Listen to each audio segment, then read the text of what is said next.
everyone, welcome to Lizzie's Little Library and the Newbery Project. Today's book is a 2022 honor recipient called Too Bright to See by Kyle Lukoff. This book also won a Stonewall Book Award and a National Book Award finalist. Our story begins with Bug, age 11, our first-person narrator, who tells us her house is haunted by her dead Uncle Roderick. There's a wake at the house, although I don't think that's the right word because he was cremated. Bug's best friend Mo comes over and they reminisce about their American Girl dolls. Bug and Mo are going into middle school this fall, and Mo asks to be called Moira. Then she paints Bug's nails. She suggests maybe not dressing like a boy, that it might be nice to have a fresh start for a new school. Bug doesn't agree. I'm with Bug here. They're too young for makeup and dressing sexy. Gross. They also address each other's mothers by first name, and I don't like that. Call me old-fashioned, but I think they should be called Mrs. such and such. In Chapter 5, Bug feels awkward about being a girl. She's at the puberty age, so that is to be expected. She spends time with Moira and some other girls, and she feels different from them. Honestly, it sounds like she's immature and thinks all women must look like Dolly Parton or something. She lives in a very small town without any neighbors, really, and she needs more exposure than just fashion magazines. She's convinced Uncle Roderick is haunting the house. She's also concerned about hearing the advice to be yourself, but she doesn't know who she is. Bug, no one does at that age. She's at the awkward stage of not fully a child, but not an adult either, and there's nothing wrong with that awkwardness. It's called puberty. She convinces herself that Uncle Roderick is haunting the house because he wants them to know that he was transgender. Why didn't he just say so? Every indication is that the family was supportive of him and every facet of his life. Bug has a birthday. It's honestly not clear if she's turning 12 or if she's turning 13. So on page 142... she says, also, today is my 12th birthday. Okay, so she's turning 12. But then on page 151, she says, remembering Anita life is a nice start to my 13th year.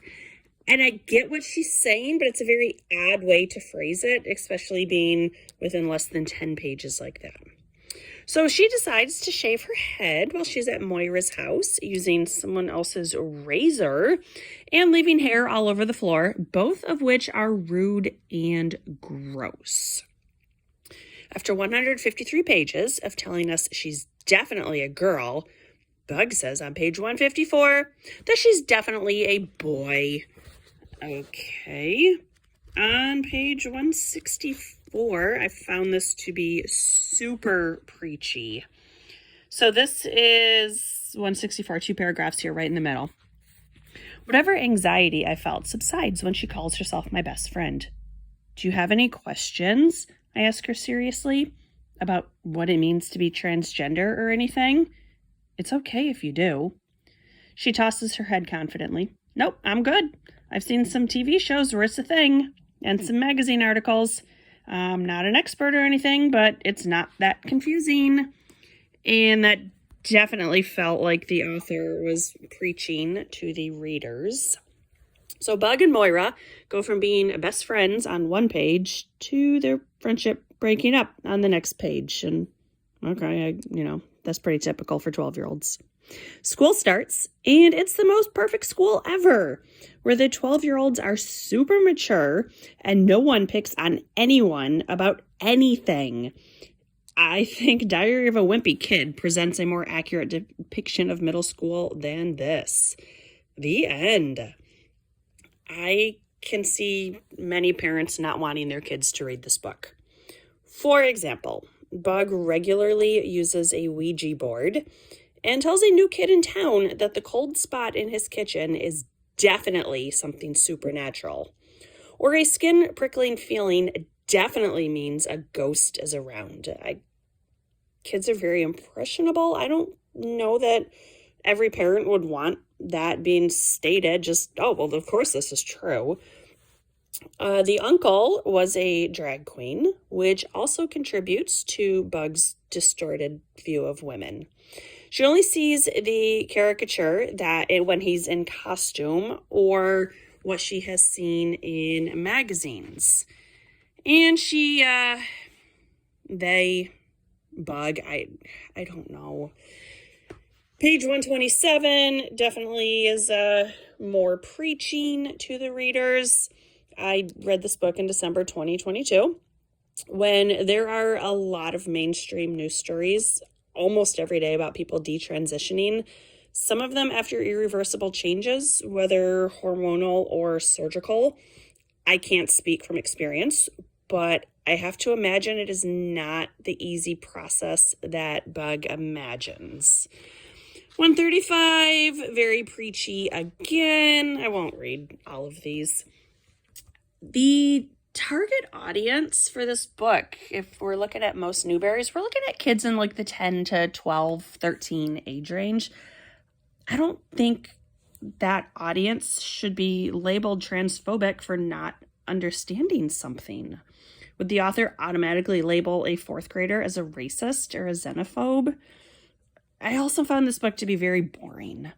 Basically, nothing happened for 150 pages, and it was only 188 pages total. A kid going through puberty feels awkward. The story has been told. Judy Blume has done much better versions of this same theme. I don't think the author is a particularly strong writer. I mean, granted, this is the only thing I have read by this author. I also thought the story meandered without going anywhere, so I can't really recommend it. In some respects, I feel like this was selected solely because it met a checklist of what the committee was looking for in 2022. The back cover suggests it's a ghost story. It was not. There was nothing scary about it. For a good ghost story, I like The Dollhouse Murders by Betty Wren Wright.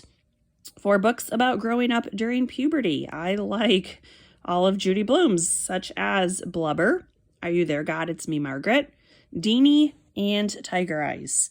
I unfortunately cannot recommend this book to anyone. This was Too Bright to See by Kyle Lukoff. Thanks for watching. Bye.